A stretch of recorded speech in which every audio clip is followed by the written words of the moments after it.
I never thought I'd be the kind of mother who would burn her own son's college acceptance letters. But here I am, watching the last embers die in my backyard fire pit. The ashes of Caleb's future at Northwestern University swirl up into the Minnesota night sky like my broken dreams for him. My hands are shaking, not from guilt, but from rage. They say there are moments that define you. Mine came 3 days ago when I discovered my late husband's wedding ring was missing from my jewelry box. The box where I kept every precious memory. My grandmother's pearl necklace she wore at her wedding in 1923, the diamond earrings Russell gave me on our 25th anniversary, and the emerald bracelet my own mother left me before she passed. All gone. For 42 years, I worked as an assistant social worker in the county's most troubled neighborhoods. I've seen what happens when people lose everything. I've helped women rebuild their lives after abuse, children find stability after neglect, and families survive after tragedy. I thought I understood loss.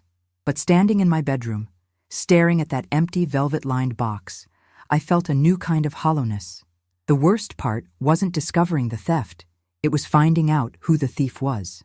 "Mom, it's just stuff," Caleb had said when I confronted him, his 6-foot frame leaning against our kitchen counter with a carelessness that made my blood boil. "I needed the money for the down payment on the Camaro. You never use those old things anyway. Just stuff. My history, my memories, the physical manifestations of every sacrifice I'd made, reduced to stuff by my own son. I was going to pay you back for my summer job," he added, not meeting my eyes. "You wouldn't have even noticed they were gone." But I did notice. I notice everything about my children. It's what mothers do. I noticed when Caleb started spending more time with those new friends from the wealthy side of town. I noticed when he began coming home smelling like expensive cologne he couldn't afford. I noticed his growing shame about our modest 3-bedroom home and my sensible 10-year-old sedan. What I failed to notice was how deeply that shame had rooted inside him, deep enough to make him betray his own mother. I've spent my entire adult life being overlooked. As a social worker, my victories were quiet ones, my name never making headlines even when I saved families from disaster. As a wife, I stood in Russell's shadow at community events, the dutiful partner who made his life run smoothly. Even as a mother, I was the reliable one. The foundation that everyone took for granted would always be there, solid and unwavering. But I am not unwavering now. Something has broken inside me, something vital. "Where did you sell them?" I had asked, my voice unnaturally calm. "Someplace downtown. Ronnie's cousin owns it." He shrugged as if we were discussing a borrowed book, not my irreplaceable treasures. "Mom, it's fine. I'll get you new jewelry when I'm making good money after college." After college. The college I had scraped and saved for since the day he was born. The college fund that took precedence over home repairs, new clothes, and even the dental work I still needed. The college that represented all my hopes that my children would have an easier life than mine. That night, after Caleb went out with his friends, in his new used Camaro, no doubt, I made a decision. I walked to my home office, opened the bottom drawer of my filing cabinet, and pulled out the accordion folder labeled Caleb College. Inside were his scholarship offers, financial aid paperwork, and acceptance letters. I stared at the Northwestern logo gleaming on heavy cream stationery. "We are pleased to inform you," it began. Caleb had been so proud, waving it around the house for days. My golden boy, accepted to his dream school. I carried the entire folder to the backyard fire pit. It was late May, warm enough that the neighbors had their windows open. I could hear children laughing somewhere down the block. I struck a match and watched the flame dance for a moment before touching it to the corner of the Northwestern letter. The next morning, I called the bank and emptied his college fund. All $43,286 of it was transferred into a new account under my name only. Then I called Northwestern's admissions office and withdrew his acceptance. When Zoe called from Oregon later that week, I told her everything. My sensible, level-headed daughter who never gave me a day's worry. "Mom, that's extreme," she said after a long silence. "You know how hard Caleb worked to get into Northwestern."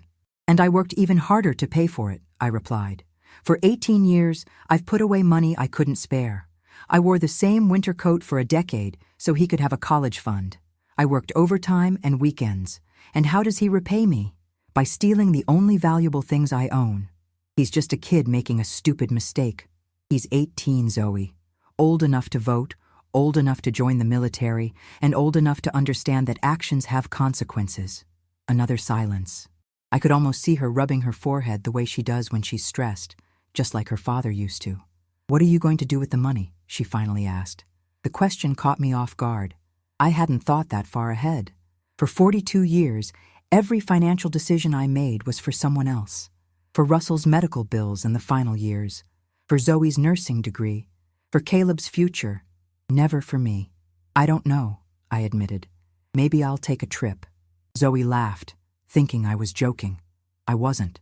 The confrontation with Caleb came that evening when he realized his college fund withdrawal notification had been sent to his email. He stormed into the house, face flushed, waving his phone. "What did you do?" he shouted. "The bank says you closed my account." I was sitting at the kitchen table, grading papers for the GED preparation class I teach at the community center twice a week. I didn't look up. I did. "You can't do that. That's my college money." Now I did look up. "No, Caleb, that was my money that I designated for your college. There's a difference. I need that for Northwestern. Tuition is due in—" "You're not going to Northwestern." My voice was steady. "I called and declined your acceptance yesterday." The color drained from his face. For the first time since this began, I saw genuine fear in his eyes. "You— what? You won't be attending Northwestern or any other college on my dime. Not after what you did. Because of the stupid jewelry? Mom, I told you I'd replace it." I set down my pen. "It's not about replacing it. It's about the fact that you took something precious from me without permission, without hesitation, and without remorse. You can't replace my mother's bracelet or your father's wedding ring. You can't replace what those pieces meant to me. So you're ruining my entire future? Over some old jewelry?" His voice cracked, and for a moment I saw my little boy, the one who would crawl into my lap after skinning his knee, the one who made me Mother's Day cards with crooked hearts. But that boy was gone now. "No, Caleb. You ruined it yourself when you decided that your want for a car was more important than my memories. Where am I supposed to go to college now? The application deadlines for everywhere else are closed. That's not my problem anymore."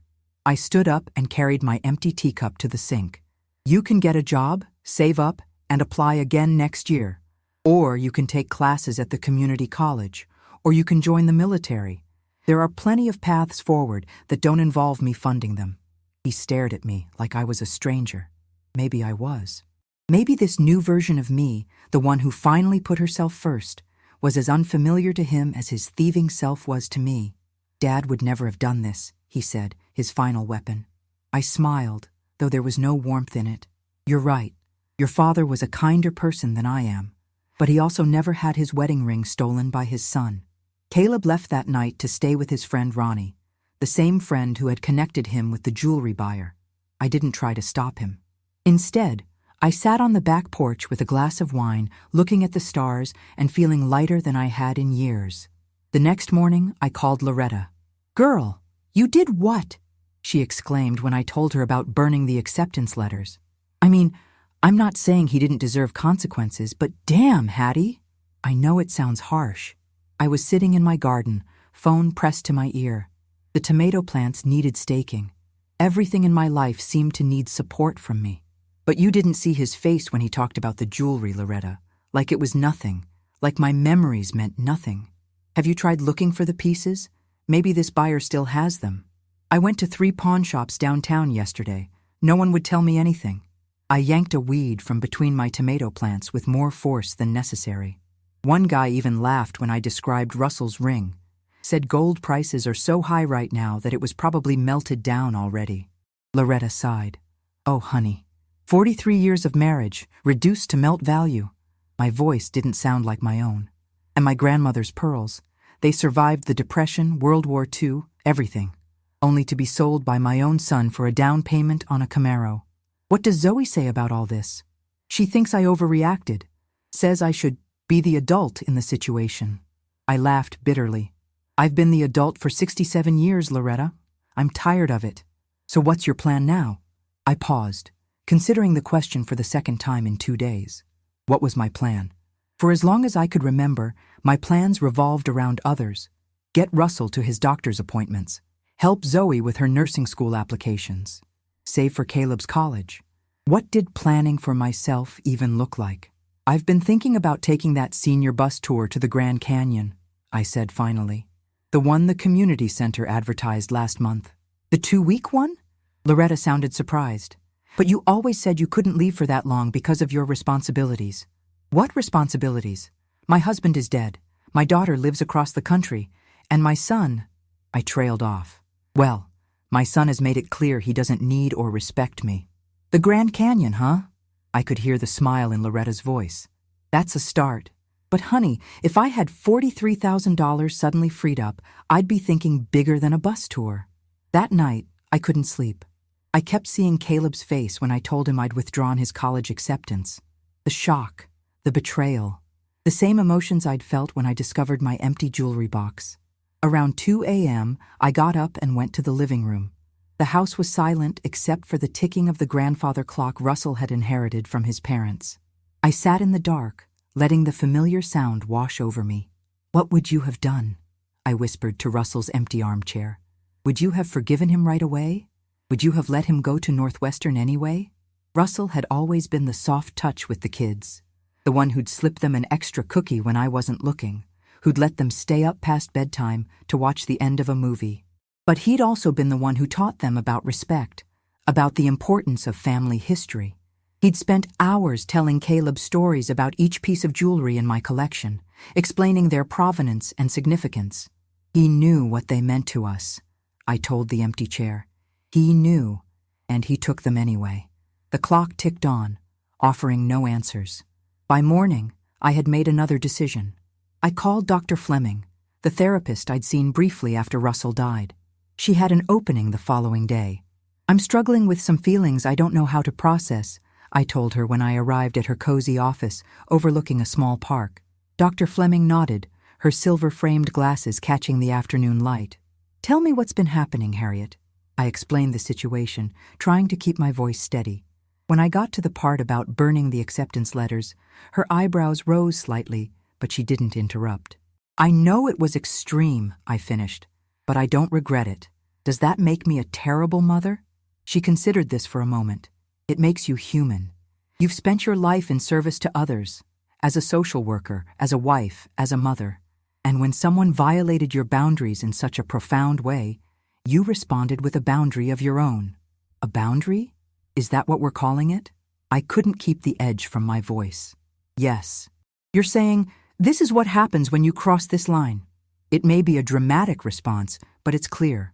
Zoe thinks I should just forgive him and move on, that I'm punishing him too harshly for a mistake. Dr. Fleming leaned forward. Harriet, I want to ask you something. When was the last time you put yourself first? Not your children, not your late husband, not your clients. You. The question hung in the air between us, and I realized I had no answer. Even this therapy session was partially motivated by my worry about being a good mother, despite my actions. I don't know, I admitted finally. Perhaps that's the real issue here, she said gently. Not whether your response to Caleb was proportionate, but the fact that you've spent a lifetime subordinating your needs to others. And now, when you finally assert yourself, it feels foreign, uncomfortable. I left her office with more questions than answers. But as I drove home through the late spring sunshine, one thought kept circling in my mind. What would it look like to put myself first, not just in this conflict with Caleb, but in everything? I pulled into my driveway and sat in the car for a long moment, looking at the house Russell and I had bought 35 years ago. It had never been my dream home. It was a compromise, like so many things in my life. The right school district for the kids, the right distance from Russell's job, the right price for our budget.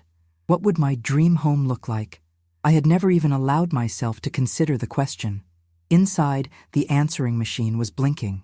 3 messages. The first was from Zoe, checking in. The second was from the community center, confirming my volunteer hours for the weekend. The third made my blood run cold. Mrs. Winters, this is Greg Simmons from Landmark Jewelry downtown.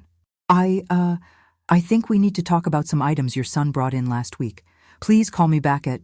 I sank into a kitchen chair, heart pounding. Had he found my jewelry? Was there a chance I could get it back? I reached for the phone. then hesitated. Getting the jewelry back wouldn't undo what Caleb had done. It wouldn't erase the betrayal or restore my trust in him. But Russell's wedding ring, my mother's bracelet, my grandmother's pearls. Before I could change my mind, I dialed the number. Landmark Jewelry, this is Greg. This is Harriet Winters returning your call, I said, my voice surprisingly steady. About my son and my jewelry. Greg Simmons' jewelry store was nothing like I expected. Instead of the seedy pawn shop I had imagined, Landmark Jewelry occupied a restored Victorian building downtown with elegant display cases and soft lighting. Greg himself was a balding man in his 50s with kind eyes and a meticulous manner. He led me to a small office in the back of the store. Mrs. Winters, I apologize for the awkward circumstances, he said, closing the door behind us. When your son brought in those pieces last week, something felt off. A young man with family heirlooms that significant. It raised some red flags. My heart quickened. You have my jewelry? He held up a hand. Not all of it, I'm afraid. I only purchased 3 pieces from him. A pearl necklace, a diamond bracelet, and a men's wedding band. He mentioned taking other items elsewhere. I closed my eyes briefly. At least Russell's ring was here. And you still have them? The necklace and bracelet, yes. He hesitated. The wedding band. I'm so sorry, but it was purchased 2 days ago by a collector who specializes in vintage men's jewelry. The air left my lungs.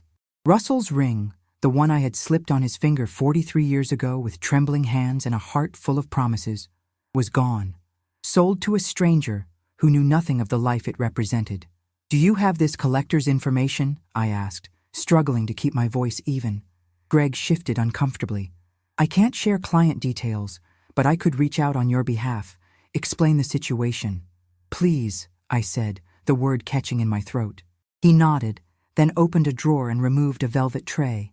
There they were, my grandmother's pearls and the diamond bracelet Russell had given me on our anniversary. Their familiar contours brought tears to my eyes.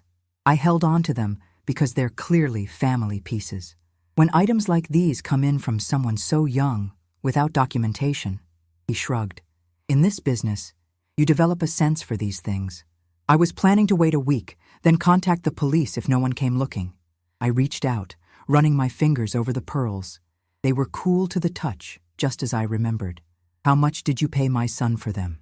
$6,000 for all 3 pieces, he said. Far below their market value, especially the pearls. They're natural, probably from the 1920s. $6,000. Caleb had traded generations of family history for $6,000 and a used Camaro. The betrayal stung anew. If you'd like them back, I can reverse the transaction, Greg continued. Same price he received, though they're worth considerably more. I looked up at him, this stranger who had shown more respect for my family treasures than my own son. I would. Thank you. As I wrote the check, a strange calm settled over me. $6,000 from Caleb's college fund, now used to reclaim what should never have been taken in the first place. There was a bitter symmetry to it. I'll contact the collector about the wedding band, Greg promised, as he carefully wrapped my grandmother's pearls and the diamond bracelet. Leave your number, and I'll call if I have any news. Driving home with my partially recovered treasures, I felt hollow rather than triumphant. The pearls and bracelet were back where they belonged, but Russell's ring, the most precious item of all, remained lost. And the other pieces Caleb had mentioned selling elsewhere. Where were they now? My mother's emerald bracelet, my sapphire earrings from our 20th anniversary, the delicate gold locket that had held tiny photos of Zoe and Caleb as babies.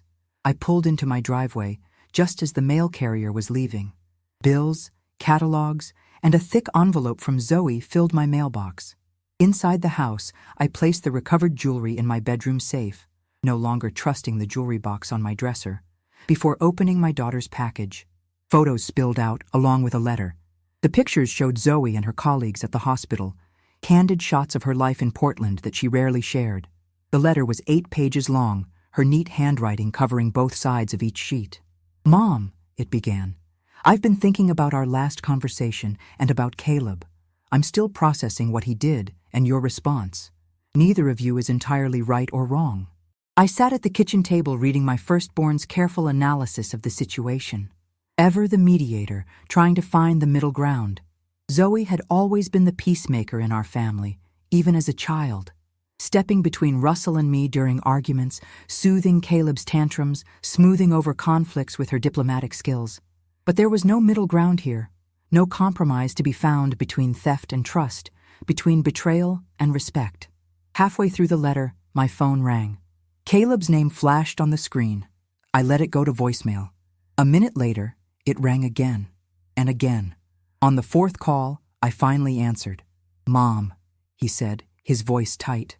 "The jewelry guy called me, said you came to get the stuff back." "Yes." "So, you spent $6,000 to buy back your own jewelry?" He sounded incredulous. "That's insane. I could have just given you the money from my college fund instead." "It's not about the money, Caleb." "Then what is it about? Because I don't understand why you're destroying my future over this. I made a mistake, okay? I'm sorry. Is that what you want to hear?" His words were right, but his tone was all wrong. Not the remorse of someone who understood the gravity of their actions, but the frustration of someone inconvenienced by the consequences. "What I want," I said slowly, "is for you to understand what you took from me. Not just jewelry, but trust, security, the physical representations of the most important moments in my life. They're just things. No, they are not just things. They are pieces of me, of our family, your father's wedding ring." My voice broke. "The jeweler already sold it. It's gone, Caleb. The ring your father wore for 43 years is gone because you wanted a car." Silence stretched between us. Then, in a smaller voice, "I didn't know he sold it already. Where are the other pieces, the ones you didn't sell to Landmark?" He hesitated. "Another place, on Lake Street. Do they still have them?" "I don't know. Maybe." I took a deep breath. "I want you to call them. Today. Find out if they still have my mother's emerald bracelet and the gold locket. If they do, I want them back. I don't have $6,000. I'll pay for them, again, but you need to make the call." Another long pause. "And then what? Will you reinstate my Northwestern acceptance? Give me back my college fund?" The naked hope in his voice almost broke my resolve. Almost. "No, Caleb. That ship has sailed." I could picture his face falling, but I continued. "Actions have consequences. Some things, once broken, can't be fixed with an apology and a promise to do better. So that's it? I make one mistake, and you throw away everything we've built toward my future? You threw it away, not me." I was surprised by the steadiness in my voice. And it wasn't one mistake. It was dozens of small decisions. The decision to take the jewelry box from my room. The decision to look up buyers. The decision to drive downtown. The decision to hand over your father's wedding ring to a stranger. The decision to cash the check. The decision to use that money for a down payment. The decision to lie to me about where you got the money for the car. He didn't respond. "Call the other jewelry store," I said finally. "Let me know what they say about the remaining pieces." After hanging up, I returned to Zoe's letter, but I couldn't focus on her words anymore. My mind kept circling back to Russell's ring, now adorning some collector's hand. Someone who had no idea about the man who wore it for over 4 decades. His gentleness, his laugh that filled a room, the way his hands looked cradling our newborn children, the strength with which he faced his final illness.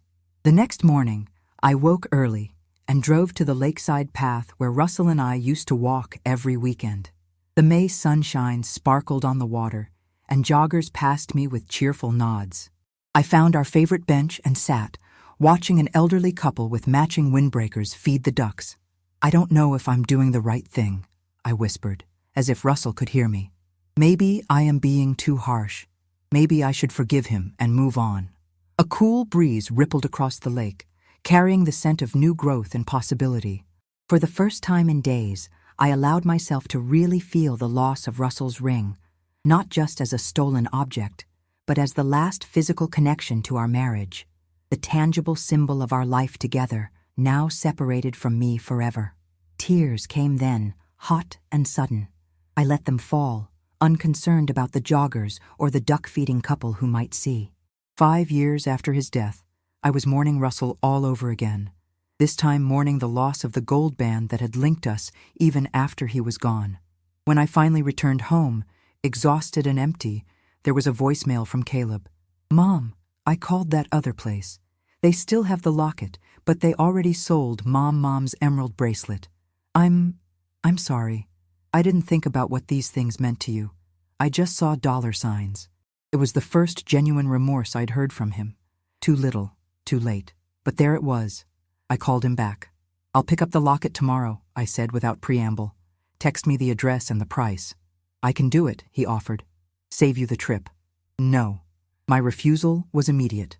I don't trust you with this. The hurt silence that followed reminded me that no matter how justified my anger, my words still had the power to wound my child. Even now, I instinctively wanted to soften the blow, to protect him from pain, even pain of his own making.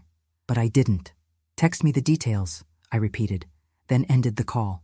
That afternoon, I met Loretta for coffee at our usual spot, a local cafe that had somehow survived the invasion of national chains. She listened as I updated her on the jewelry situation. So you got some pieces back, she summarized, stirring her latte. That's something, at least. But Russell's ring is gone. And my mother's bracelet. I stared into my cooling coffee. The two most meaningful pieces. Loretta reached across the table and squeezed my hand. I know, honey. It's a damn shame. Caleb actually apologized. For the first time since this all started, he sounded like he understood what he'd done. And that doesn't change how you feel about the college situation? I sighed. I don't know what I feel anymore, Loretta.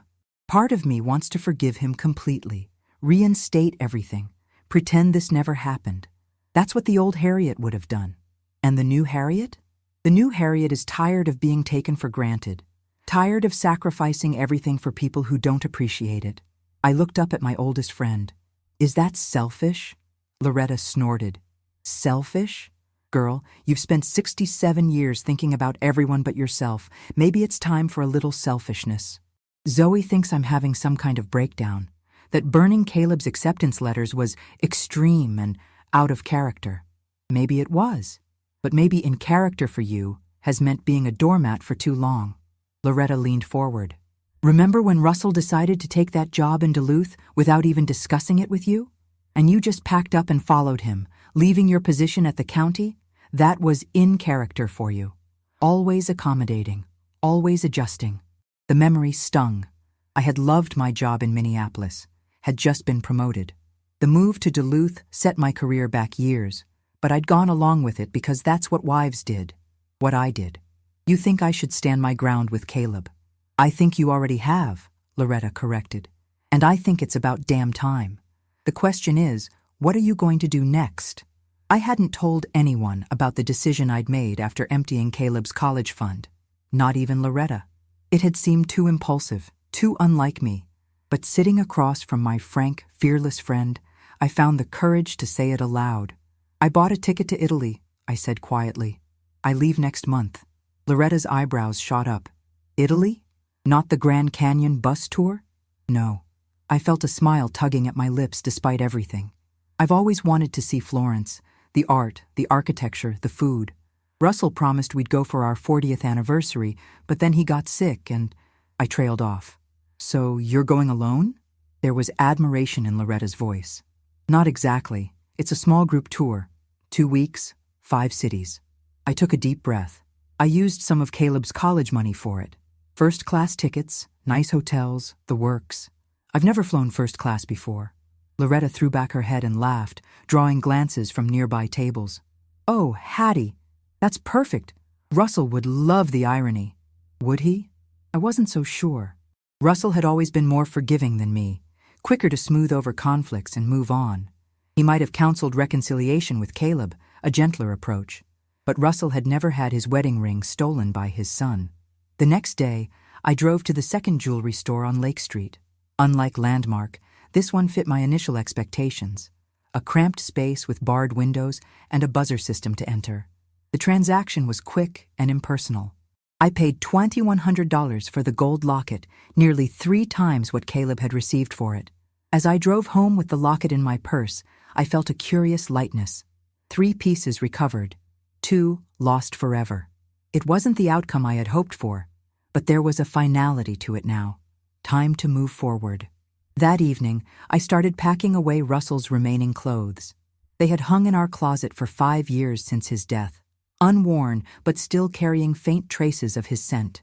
I had clung to them as physical reminders of him, just as I had clung to his wedding ring.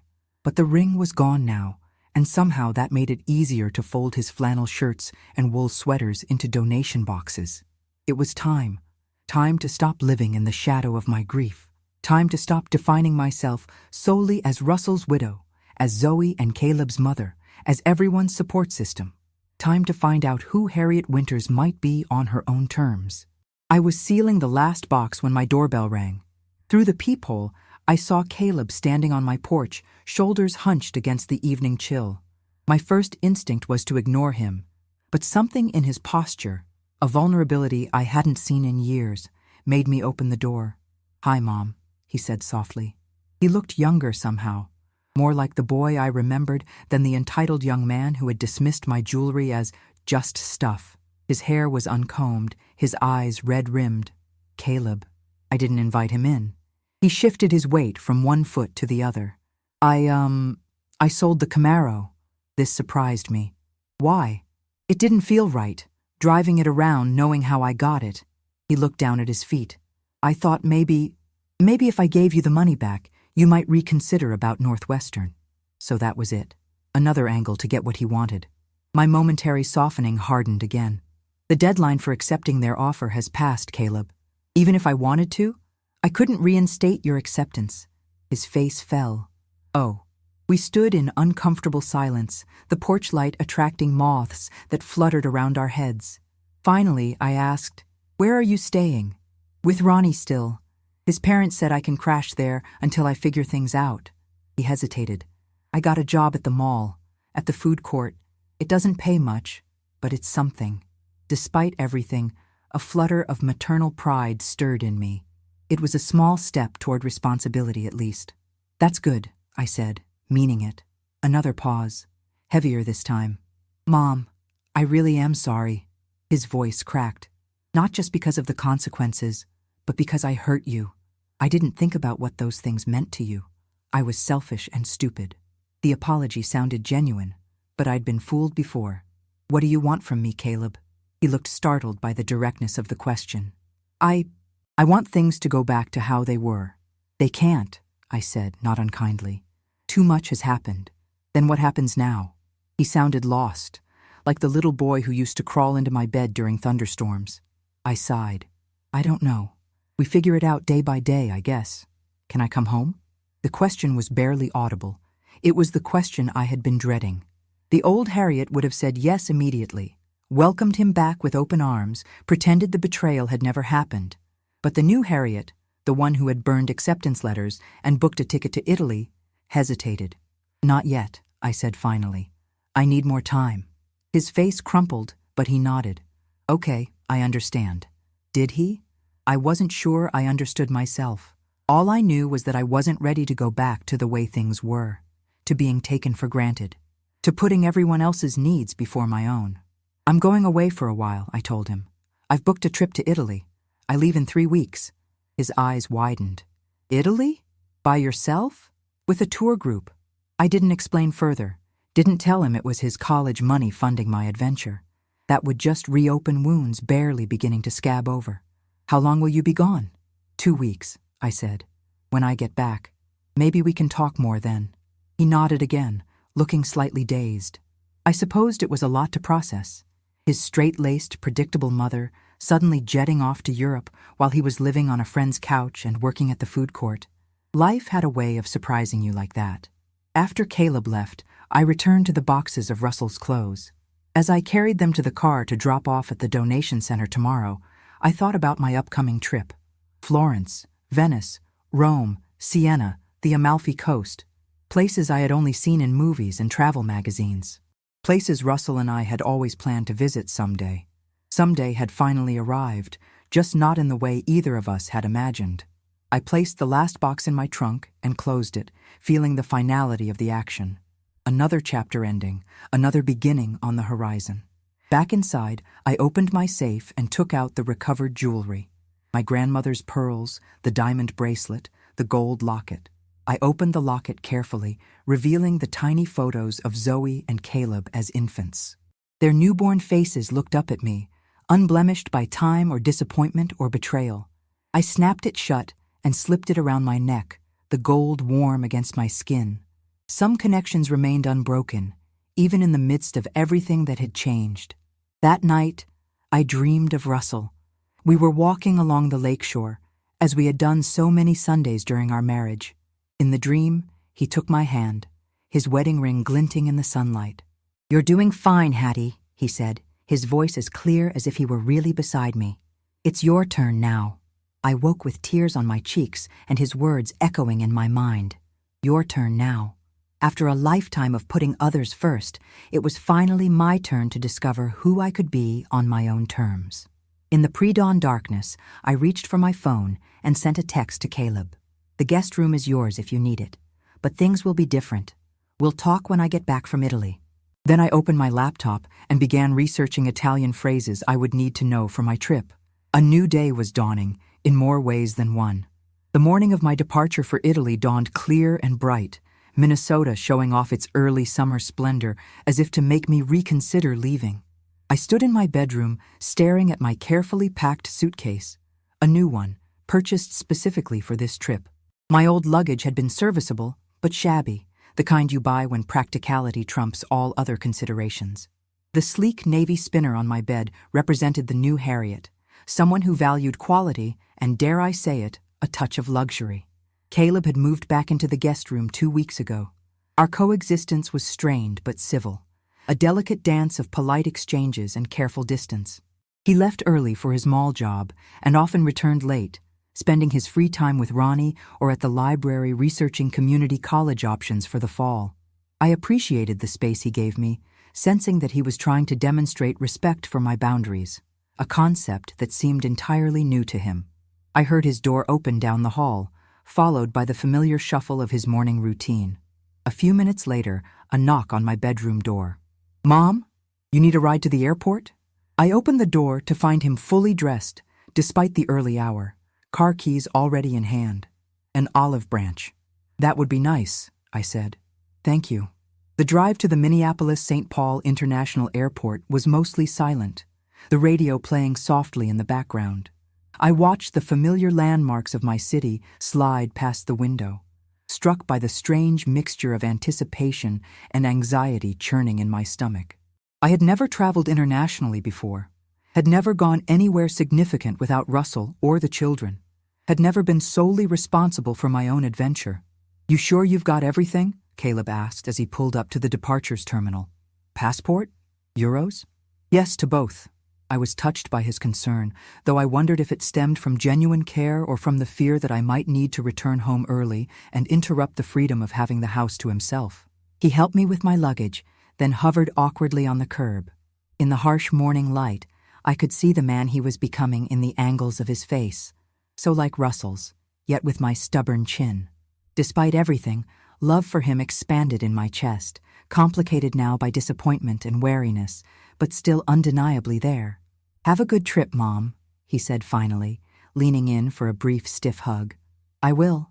I hesitated, then added, "The emergency numbers are on the fridge, and Mrs. Peterson next door will check in every few days."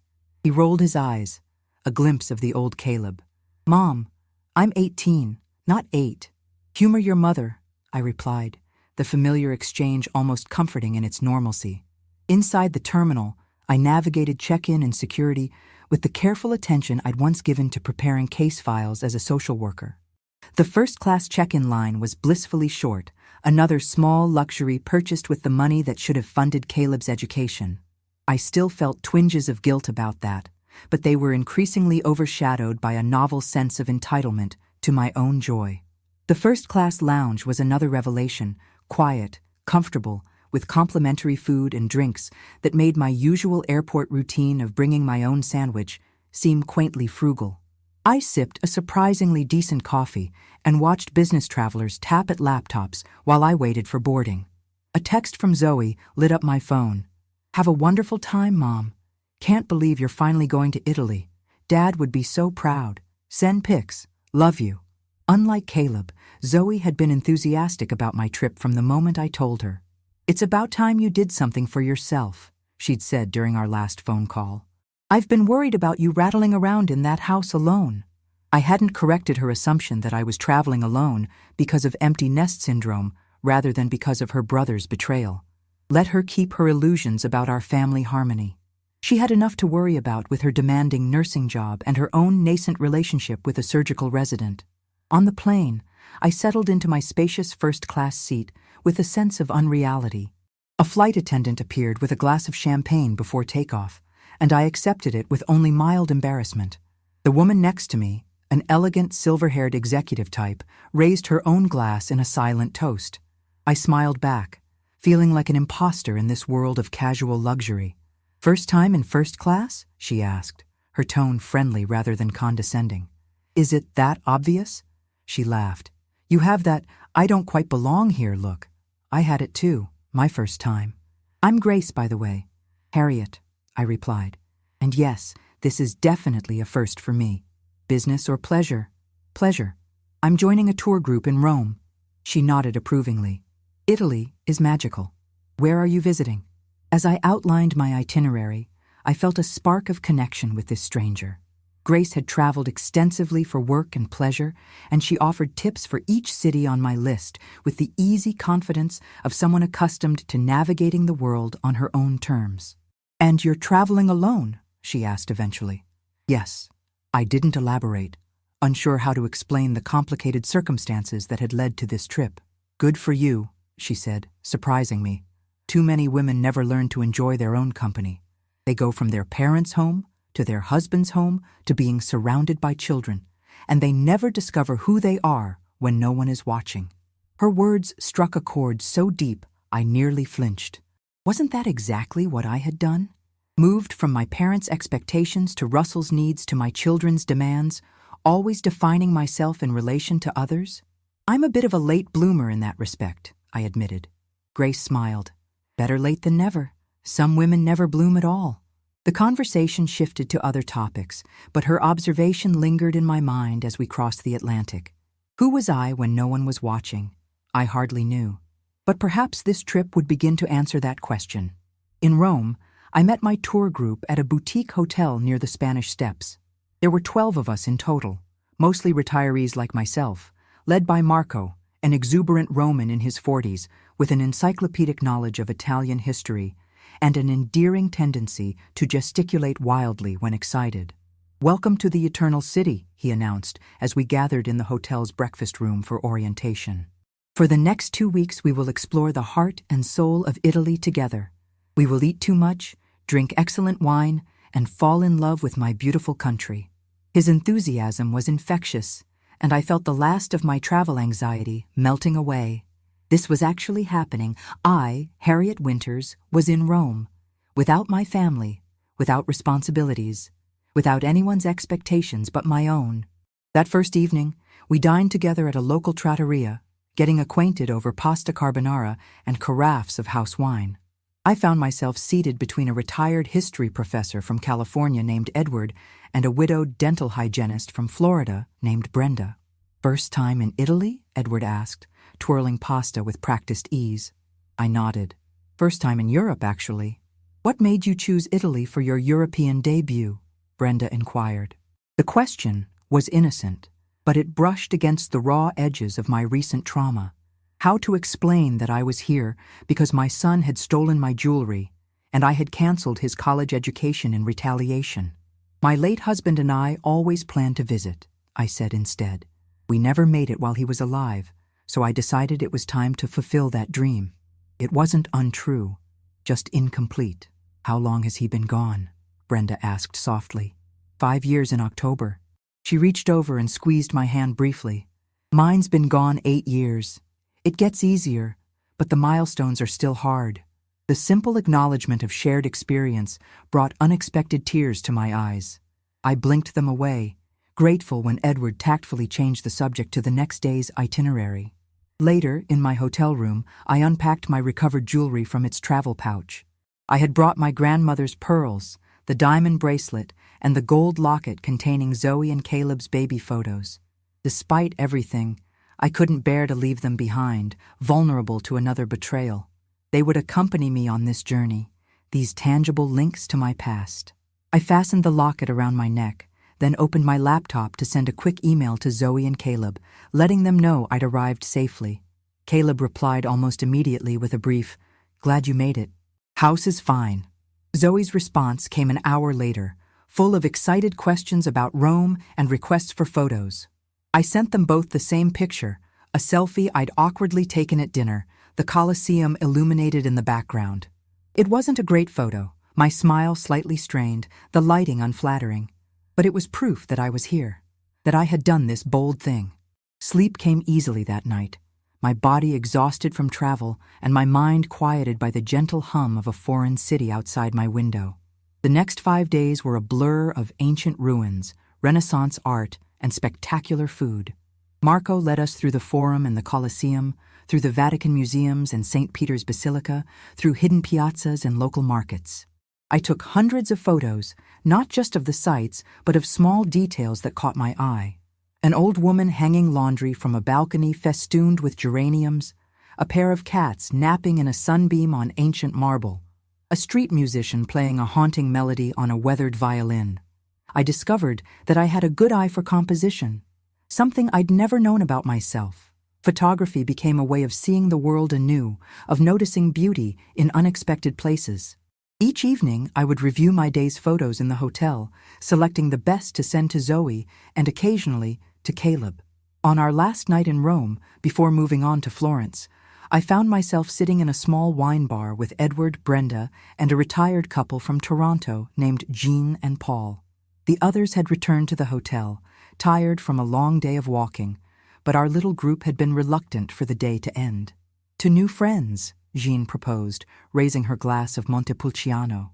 We clinked glasses, and I felt a warm glow that wasn't just from the wine. I had connected with these strangers more deeply in a week than I had with many people I'd known for years in Minneapolis.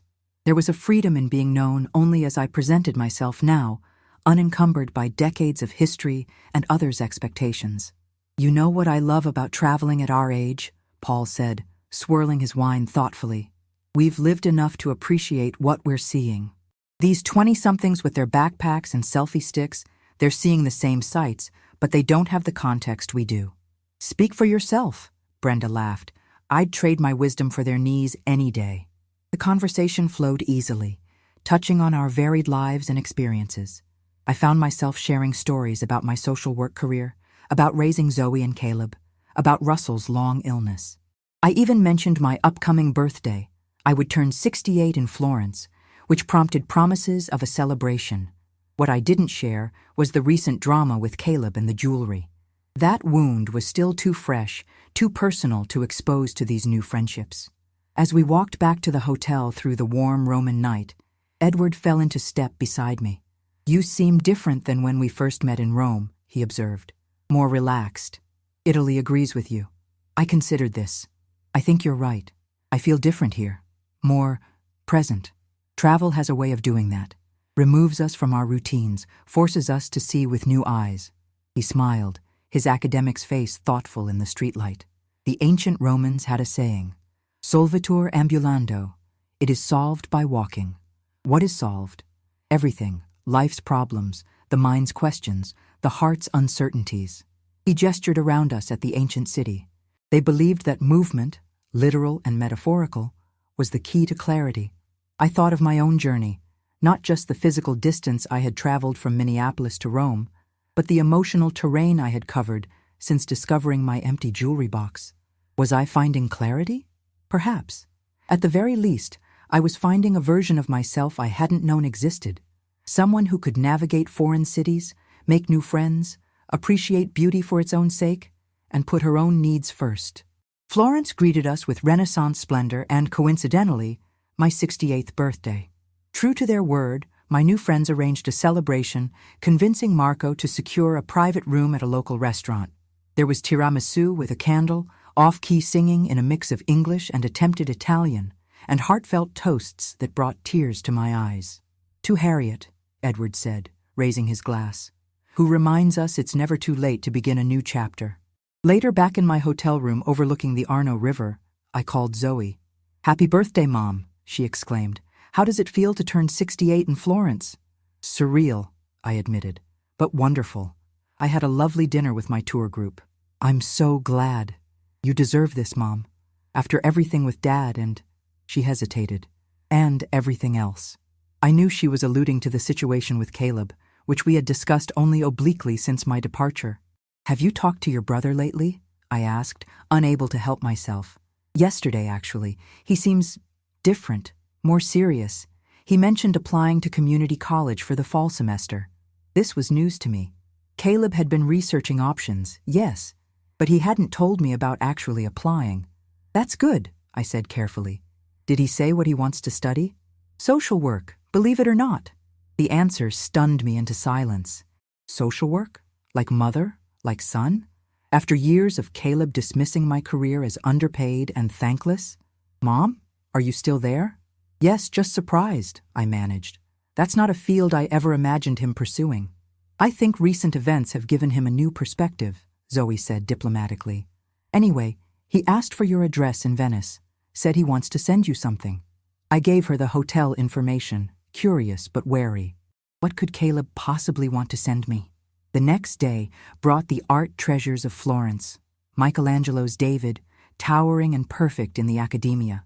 Botticelli's Venus, serene and otherworldly in the Uffizi. The Duomo, massive and intricate against the clear blue sky. But my mind kept returning to Zoe's revelation about Caleb's sudden interest in social work. Was it genuine, or was it a calculated move to get back in my good graces? The cynical part of me, the part born from betrayal, suspected the latter. But another part, the mother who had known him since his first breath, who had watched him grow from a curious toddler to a sensitive child to a sometimes thoughtful teenager, wondered if this might be genuine growth. In the evening, I found a quiet moment to call him directly, something I hadn't done since arriving in Italy. Our communications had been limited to brief text exchanges and group emails with Zoe. He answered on the second ring. "Mom, is everything okay?" "Everything's fine," I assured him. "I just wanted to hear your voice. Zoe mentioned you're applying to community college." A pause. "Yeah, for the fall semester. Just a few classes to start." "In social work?" Another pause, longer this time. "I know it probably seems out of the blue." "It does," I agreed, keeping my tone neutral. "I've been doing a lot of thinking since everything." He took a deep breath. "And I've been volunteering at this youth center downtown. Just basic stuff, helping with homework, playing basketball with the kids. But it's been eye-opening. This was all news to me." "How did that come about?" "Ronnie's mom suggested it, actually. She works with the director." He hesitated. "I didn't tell you because I wasn't sure you'd believe I was doing it for the right reasons." The honesty of this assessment took me aback. "And what are the right reasons?" "To help people. To make some kind of difference." His voice grew quiet. "Like you did." A lump formed in my throat. For decades, I had worked with families in crisis, guiding them through their darkest moments with little recognition and less compensation. I had never expected my children to follow in my footsteps, had even encouraged them toward more lucrative careers. To hear Caleb express admiration for my work now, after years of seeming indifference, was disorienting. "Social work isn't easy," I said finally. "The pay is low, the hours are long, and the system often works against you." "I know, but after what happened between us, I've been thinking about consequences, about how one bad decision can change everything." His voice cracked slightly. "I want to help kids make better choices than I did." The sincerity in his voice touched something deep within me, a place that had been walled off by hurt and anger.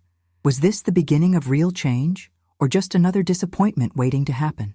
"I think that's admirable," I said cautiously. "Just make sure you're doing it for yourself, not to please me or make amends." "I am," he insisted, "though making amends is part of it too." He paused. "I sent you something. It should arrive in Venice." So Zoe mentioned.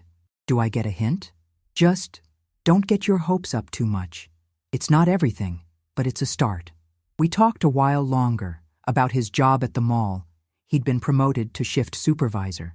About my impressions of Florence, overwhelming but beautiful. About practical matters concerning the house. The conversation was still careful, still containing landmines of unresolved hurt, but it felt like a small step forward. Later that night, I sat on my hotel balcony, watching the lights of Florence shimmer along the Arno. Edward's words came back to me. Solvitur ambulando. It is solved by walking.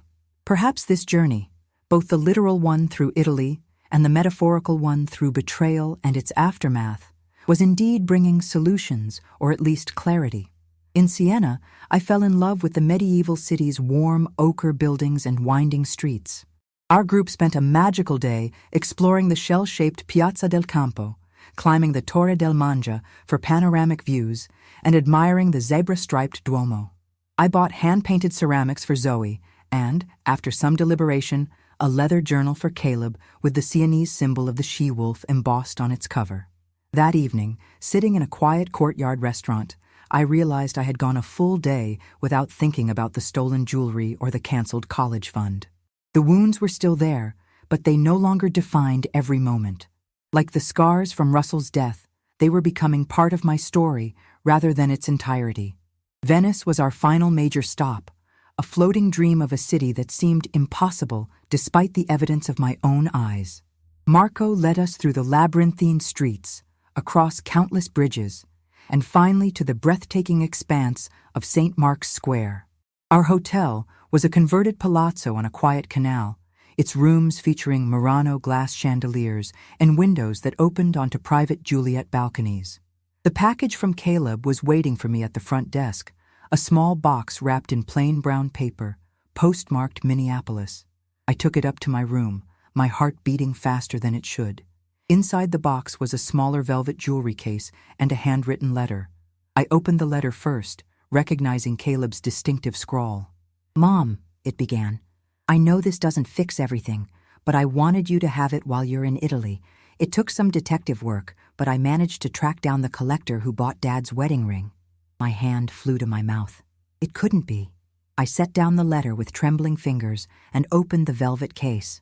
There, nestled against black velvet, was Russell's wedding band, the simple gold ring that had adorned his hand for 43 years, that I thought was lost forever. Tears blurred my vision as I picked it up, feeling its familiar weight. Inside the band, our initials and wedding date were still engraved, RW and HW 6/12/76. I returned to the letter, wiping my eyes to read Caleb's explanation. He had contacted Greg at Landmark Jewelry, who had reluctantly shared the collector's name. Caleb had then spent weeks convincing the collector to sell the ring back, finally offering far more than its gold value by cashing in some savings bonds our grandparents had given him years ago. "I know it doesn't make up for what I did," the letter concluded, "and I'm still looking for Mom's emerald bracelet, but I wanted you to have Dad's ring back. It belongs with you, especially while you're taking the trip you two always planned together. I love you, Mom. I'm so sorry for everything. Caleb." I slipped the ring onto my thumb, the only finger it would fit, and felt a weight I hadn't realized I was carrying lift from my shoulders. Not completely, but enough to breathe more freely, enough to feel the first genuine stirrings of forgiveness. That night, I joined a smaller subset of our group for a gondola ride through the moonlit canals of Venice. As we glided under the Bridge of Sighs, I twisted Russell's ring on my thumb and whispered a silent thank you. To him, to Caleb, to whatever twist of fate had brought me to this moment of grace in a city of water and light. For the first time since discovering my empty jewelry box, I felt real hope that something beautiful might emerge from all this pain. Not a return to how things were before. That was impossible and, I now realized, undesirable. But perhaps something new and stronger. A relationship with my son based on mutual respect rather than expectation. A life for myself built on choice rather than obligation. And a future that, while uncertain, shimmered with possibility. My return to Minneapolis felt like stepping into a familiar room where all the furniture had been subtly rearranged. Everything looked the same, yet nothing felt quite right. Perhaps it wasn't Minnesota that had changed, but me. Caleb was waiting at the airport, standing awkwardly near baggage claim with a handmade sign reading, "Welcome home, Mom." The gesture was so unexpectedly sweet that I felt tears spring to my eyes. I embraced him with genuine warmth, Russell's ring now hanging from a chain around my neck, nestled beside the locket containing my children's baby photos. "The house is clean," he announced proudly as we drove through the familiar streets of Minneapolis. "I even mowed the lawn yesterday." "Thank you," I said, noting the careful way he navigated conversation, avoiding any mention of Italy or the ring or the still unresolved tensions between us. Home was indeed spotless, with fresh flowers on the kitchen table and a lasagna in the refrigerator, clearly the work of Loretta, who had no doubt supervised Caleb's housekeeping efforts. The gesture touched me nonetheless. That evening, after unpacking and sorting through 2 weeks of mail, we sat across from each other at the dinner table, the weight of everything unsaid hanging between us. "Thank you for the ring," I finally offered, touching the chain around my neck. "It means more than I can express." Caleb nodded, his eyes fixed on his plate. "I'm still looking for Mom's bracelet. The trail's gone cold, but I haven't given up." "I appreciate that." I took a deep breath. "We need to talk about what happens next." He looked up, wariness in his expression. "Okay. I've been thinking a lot about consequences and second chances," I began carefully. "About forgiveness and moving forward. Does that mean—" Hope flickered across his face. "It means I'm ready to help you with community college," I said. "Not the full amount I had saved for Northwestern, but enough to cover tuition and books if you maintain a part-time job for your other expenses." The relief on his face was palpable. "Thank you. I promise I won't—" I held up a hand to stop him. "No promises, Caleb. Just actions. Show me who you're becoming through your choices, not your words." He nodded soberly. "That's fair. And I'm selling the house." This caught him completely off guard. "What? Why?" "It's too big for just me and it holds too many memories, good and bad." I smiled to soften the blow. "Besides, I've discovered I like new adventures." It was true. Somewhere between Rome and Venice, I had realized that this house, like so many aspects of my life, had been chosen to accommodate others' needs rather than my own desires. Russell had wanted to be near his university. The children had needed a good school district. I had never really chosen it for myself. "Where will you go?" Caleb asked, looking slightly shell-shocked. "I've been looking at condos downtown, near the river. Something smaller, easier to maintain." I hesitated, then added, "And you're welcome to stay with me until you get established if you want. But there will be house rules and consequences if they're broken." "I understand." His voice was quiet but steady. "I really am changing, Mom. The volunteering at the youth center, the classes I'm taking this fall, it's not just for show." I studied his face, the face I had known from his first breath, through skinned knees and school plays and teenage rebellion to this moment of painful growth. "I believe you're trying," I said finally. "That's a start." 2 days later, Loretta and I sat in my garden, sipping iced tea and catching up. I showed her photos from Italy and regaled her with stories of gondola rides and Roman ruins, of newfound friends and quiet revelations. "You look different," she observed, studying me over the rim of her glass. "More, I don't know, solid." I laughed. "Is that a polite way of saying I gained weight from all that pasta?" "You know what I mean." She waved away my joke. "You seem more grounded in yourself, like you finally know who you are without Russell, without the kids needing you, without your job defining you." Her observation struck me as profoundly true. The journey that had begun with an empty jewelry box and burning acceptance letters had led me not just to Italy, but to a new understanding of myself. "I think you're right," I admitted. "Italy changed me. Or maybe it just revealed who I've been all along, underneath all the roles and responsibilities." "And who is that?" Loretta asked, genuinely curious. I considered the question. "Someone who values beauty and adventure. Someone who can make new friends and navigate foreign cities. Someone who won't be taken for granted anymore." Loretta raised her glass in a toast. "I'll drink to that. So what's next for this new Harriet Winters?" "Well, besides selling the house and helping Caleb with community college," I took a deep breath. "I've applied to lead senior tours for the travel company I went with. Just part-time, a few trips a year." Loretta's eyes widened. "You're kidding! From social worker to tour guide? That's quite a career change at 68. "They value guides with life experience," I explained. "And after spending my career helping people through crises, I like the idea of helping them enjoy the best moments of their lives instead." The real estate agent called the next day with news that a couple had made an offer on my house, despite it not being officially on the market yet. They had driven by, noticed me working in the front garden, and stopped to inquire. The offer was generous, with a flexible move-out date. It felt like the universe confirming my new direction. I accepted immediately. That weekend, Zoe flew in from Portland to help me start sorting through decades of accumulated possessions. We tackled the attic first, unearthing treasures and mementos from every phase of our family life. "Look at this," she exclaimed, opening a dusty photo album. "Dad's beard phase. I'd forgotten how ridiculous he looked." We laughed together over the photos of Russell in the early 1980s, sporting a bushy beard that even he had eventually admitted was a mistake. There were pictures of baby Zoe and toddler Caleb, of family vacations and school events, of ordinary moments rendered precious by time's passage. "What will you do with all these?" Zoe asked, gesturing at the stacks of albums. "Digitize the important ones," I decided. "The condo I'm looking at is about a third the size of this house. I need to be selective." Later that evening, Caleb joined us for dinner.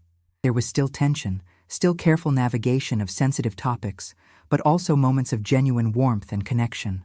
As I watched my children clearing the table together, I felt a complex mixture of emotions, lingering hurt, cautious hope, and a profound gratitude for the painful journey that had led us here.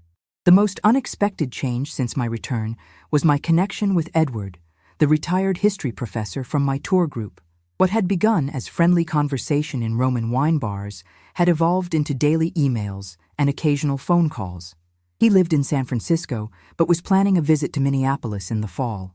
To see the autumn colors, he claimed, though we both knew the foliage was merely a convenient excuse. I hadn't told Zoe or Caleb about him yet. It felt too new, too fragile for scrutiny. But Loretta knew, and her enthusiastic approval made me feel less self-conscious about pursuing what might be a romantic connection at my age. On my last night in the house, after Zoe had returned to Portland and the moving company had packed most of my belongings, I sat alone on the back porch watching fireflies dance in the summer darkness.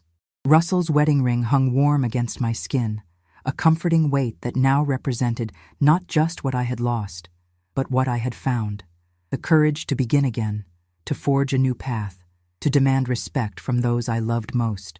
Caleb joined me silently, offering a glass of wine before settling into the chair beside mine. "It's weird to think of strangers living here," he said after a while, "having their own lives in the rooms where we had ours." "That's how it should be," I replied. "Life moves forward. New stories replace old ones." We sat in companionable silence, watching the fireflies and listening to the night sounds of the neighborhood that would soon no longer be mine. "I'm proud of you, Mom," Caleb said suddenly. "For Italy, for the tour guide thing, for all of it." The words warmed me more than I cared to admit. "Thank you. I'm starting to be proud of myself, too." And I was. Proud of the boundaries I had established, of the adventure I had embraced, of the woman I was becoming in this unexpected third act of my life. The jewelry that remained, my grandmother's pearls, the diamond bracelet, the gold locket, and Russell's recovered ring, now symbolized not just my past, but my resilience, my ability to survive loss and betrayal, and to forge something new and beautiful from the broken pieces.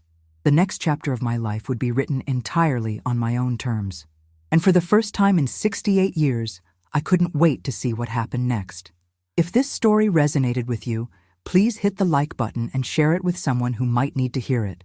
And don't forget to subscribe to my channel for more stories about finding strength and new beginnings in midlife and beyond.